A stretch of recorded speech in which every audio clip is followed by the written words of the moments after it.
Hello friends, welcome to HSSC Adda. HSSC Adda YouTube channel पर आप सभी का स्वागत है। प्यारे बच्चों, जैसा कि आप जानते हैं हमारे यूट्यूब चैनल का पहले नाम मैथ्स बाय प्रदीप सर होता था, लेकिन अब इसका नाम चेंज करके एचएसएससी अड्डा कर दिया गया है।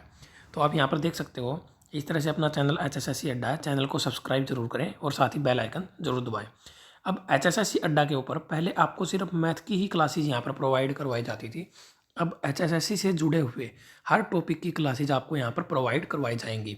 जिस तरह से यहाँ पर आप चैनल को सब्सक्राइब करेंगे और आगे आप देखेंगे यहाँ पर आपको एचएसएससी की मैराथन क्लासेज दी हुई है मैथ की, जो स्पेशल एचएसएससी स्पेशल एडवांस, यहाँ पर आप लोग देख सकते हो HSSC special advance maths marathon.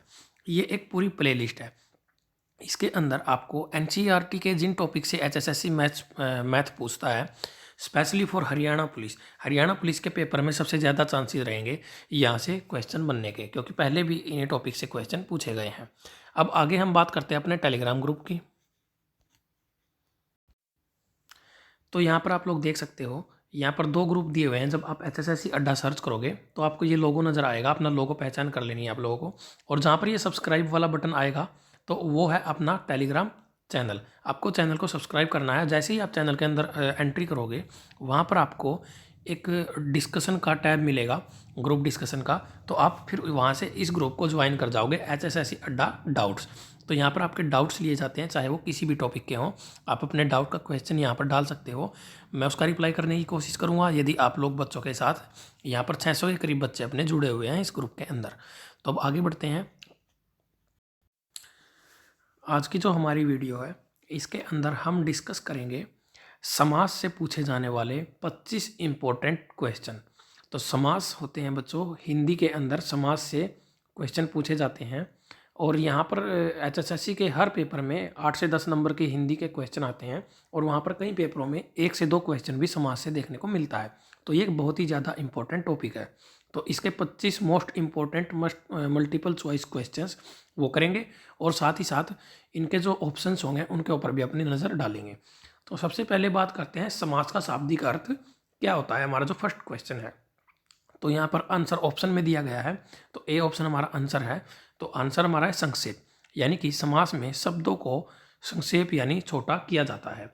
मतलब क्या है संक्षेप या छोटा करना? इसका मतलब ये है कि दो शब्दों को मिलाकर एक नया शब्द बना देना, उसी को हम समास कहते हैं। और इसीलिए समास का विग्रह किया जाता है, और विग्रह करने पर ही हमें पता चलता है कि ये एक समास कौन सा समास है। अब दूसरा क्वेश्चन हमारा आता है, इनमें से कौन सा अव्ययी भाव पद है? तो अव्ययी भाव समास में बताना है। तो यहाँ पर हमारा ऑप्शन जो दिया हुआ है, ये सी ऑप्शन प्रतिदिन। प्रतिदिन हमारा क्या है, यहाँ पर अव्ययी भाव समास है। तो इसका यहाँ पर पहचान क्या है?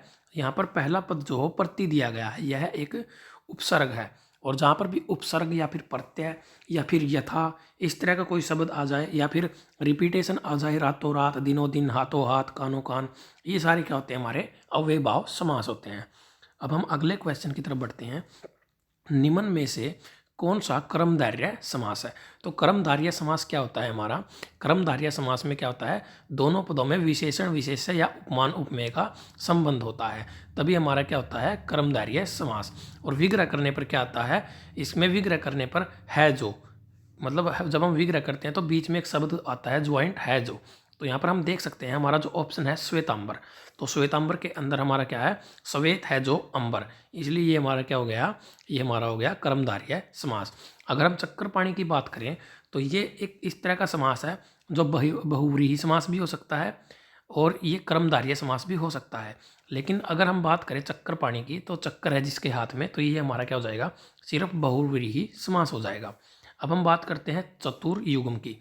तो ये हमारा कौन सा समास हो जाएगा बच्चों? ये हमारा हो जाएगा द्विगु समास, क्योंकि यहाँ पर चतुर दिया हुआ है।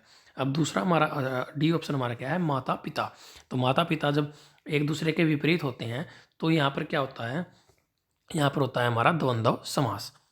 जिस तरह से माता पिता, भाई बहन, लड़का लड़की।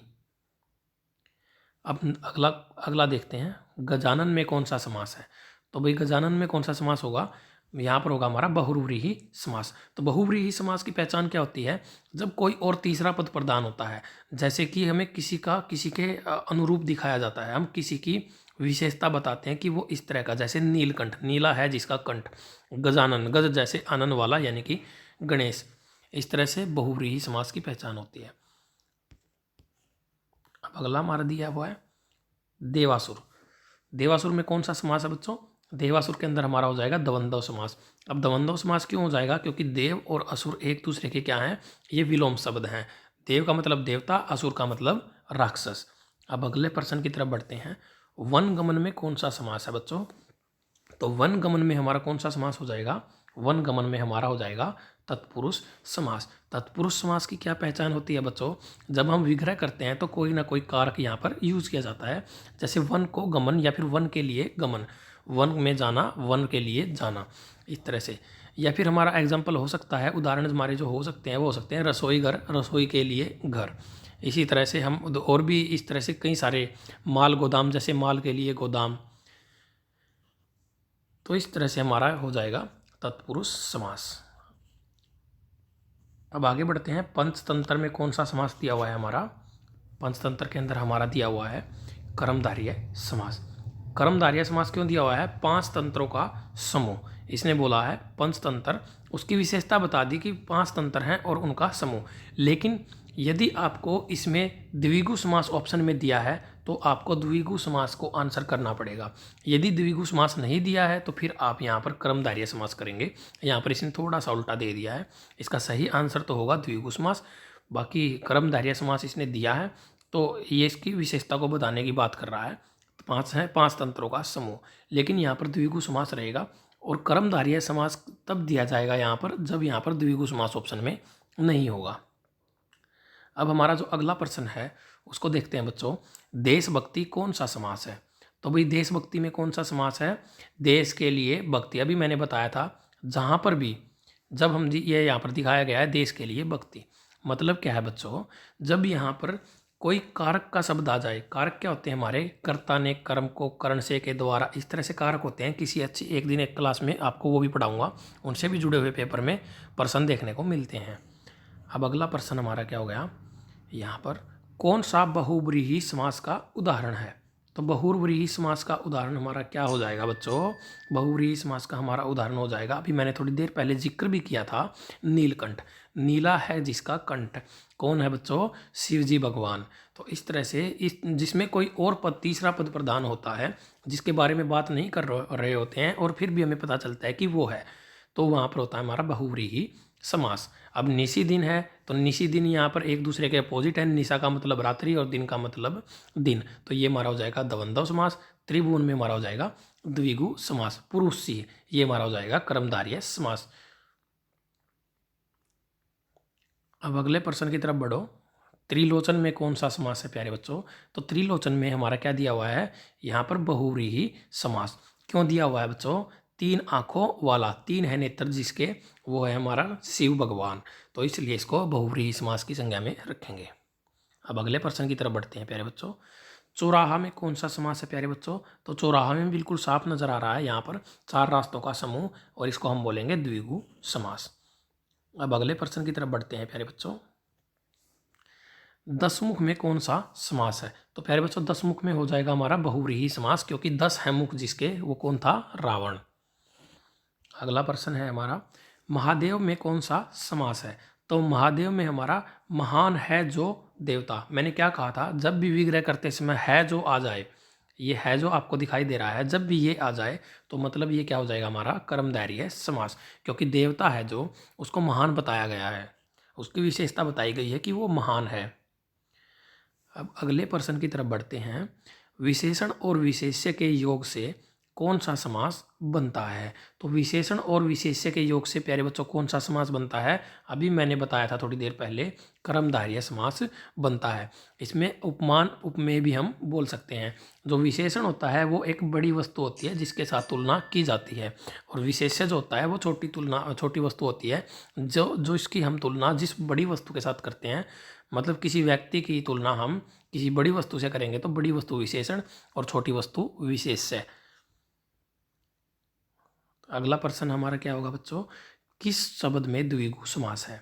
तो किस शब्द में यहाँ पर द्विगु समास है? बिल्कुल साफ पहचान है। द्विगु समास हमारा वो होता है जिसमें पहले किसी गिनती वाला अक्षर कोई हमें दिया हो। तो सप्ताह 7 दिनों का समार यह होता है हमारा मतलब संख्यावाचक कोई शब्द दिया होगा पहला पद, जिस तरह 7 दिनों का जो समाहार होता है, जो 7 दिनों का एक ग्रुप होता है, उसको बोलते हैं सप्ताह। आजीवन में हमारा कौन सा अव्ययभाव समास हो जाएगा? यहाँ पर पुरुष ही मैं करा चुका हूँ पहले ही।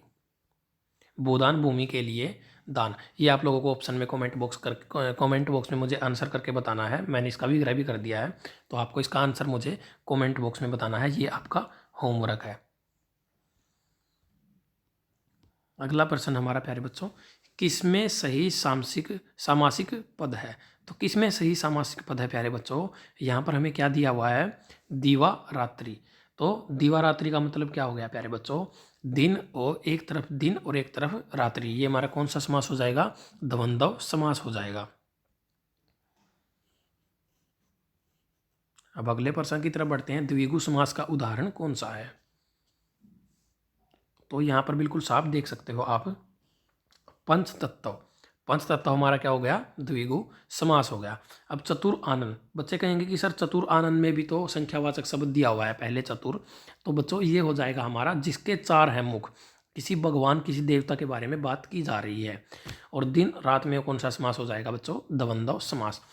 अन्वय में कौन सा समास हो जाएगा प्यारे बच्चों? अव्ययभाव समास, क्योंकि यहाँ पर अन जो है वो एक उपसर्ग है। इनमें से द्वंद्व समास का उदाहरण कौन सा है? तो यहाँ पर देखिए बच्चों, पीताम्बर, नेत्रहीन, चौराहा, रुपया, पैसा। द्वंद्व समास की पहचान रुपया पैसा, यानी कि एक दूसरे के अपोजिट होते हैं। और पीताम्बर में आपका हो जाएगा बहुव्रीहि समास। यहाँ पर कर्मधारय समास भी हो सकता है, लेकिन ऑप्शन के ऊपर डिपेंड करेगा। हमें प्रायोरिटी जो देनी है वो बहुव्रीहि को ही देनी है। नेत्रहीन फिर चौराहा, ये तो आप सबको पता भी है। अब अगला प्रश्न है हमारा, अव्ययभाव समास का एक उदाहरण यथाशक्ति का सही विग्रह क्या होता है? तो यथाशक्ति मैंने बिल्कुल स्टार्टिंग में बताया था, जिसमें यथा आ जाए वो हमारा कौन सा समास होता है प्यारे बच्चों? वो हमारा होता है अव्ययभाव समास। और यथाशक्ति का मतलब शक्ति के अनुसार। अगला प्रश्न है हमारा, पाप पुण्य में कौन सा समास है? तो पाप पुण्य में हमारा कौन सा समास है प्यारे बच्चों? द्वंद्व समास। पाप और पुण्य एक दूसरे के बिल्कुल अपोजिट है। चतुर्भुज में हमारा कौन सा समास होगा प्यारे बच्चों? चतुर्भुज में हमारा होगा बहुव्रीहि समास, यानी कि 4 हैं भुजाएं, जिसकी विष्णु के बारे में बात की गई है, भगवान विष्णु से रिलेटेड है ये। अब अगला प्रश्न है हमारा, गंगा जल में कौन सा समास है प्यारे बच्चों? तो गंगा का जल या फिर गंगा के लिए जल, गंगा से जल, मतलब क्या है? हमारा विग्रह करने पर यहाँ पर कार का यूज हो रहा है, तो तत्पुरुष समास का ये उदाहरण हो जाएगा। महात्मा में कौन सा समास है प्यारे बच्चों? महान है जो आत्मा, यानी कि जैसे महादेव का हो गया अभी महात्मा, तो ये हो गया हमारा कर्मधारय समास। है जो, मैंने कहा था जहाँ पर है जो आ जाए वो क्या होगा? हमारा कर्मधारय समास। गुणहीन में कौन सा समास है प्यारे बच्चों? तो गुणहीन में है हमारा तत्पुरुष समास। गुणों से हीन, गुणों से हीन मतलब यानी कि क्या हो गया? यहाँ पर एक कारक का यूज हो गया, गुणों से हीन, इसलिए ये हो गया हमारा कौन सा? तत्पुरुष समास। अब हमारा आखिरी प्रश्न आ गया है, 25वां क्वेश्चन। तो हमने 25 के बजाय हमने यहाँ पर कम से कम भी 50 से 60 क्वेश्चन जो हैं अपने कर लिए हैं। नवग्रह में कौन सा समास है प्यारे बच्चों? नवग्रह में हमारा हो जाएगा द्विगु समास, यानी कि 9 ग्रहों का समूह, जिसको हम बोलेंगे द्विगु समास। और यहाँ पर आपको मैंने एक होमवर्क के लिए क्वेश्चन दिया है, तो प्यारे बच्चों जो भी उसका आंसर करेगा आगे उसका क्लास में नाम अनाउंस किया जाएगा। तो आप सभी को उम्मीद करता हूँ वीडियो अच्छी लगी है। वीडियो अच्छी लगी है तो चैनल को सब्सक्राइब जरूर करें और साथ ही बेल आइकन दबाएं। और प्यारे बच्चों, इस क्लास की PDF जो है वो आपको टेलीग्राम चैनल HSSC अड्डा पे मिलेगी, और साथ ही आपको HSSC अड्डा मैथ्स, आप डाउट्स में तो सीधे वहाँ से आप अपने आप रीच कर जाओगे, तो वहाँ पर ज़रूर जुड़ें। आप सभी साथियों का जुड़ने के लिए धन्यवाद। आपका दिन शुभ रहे।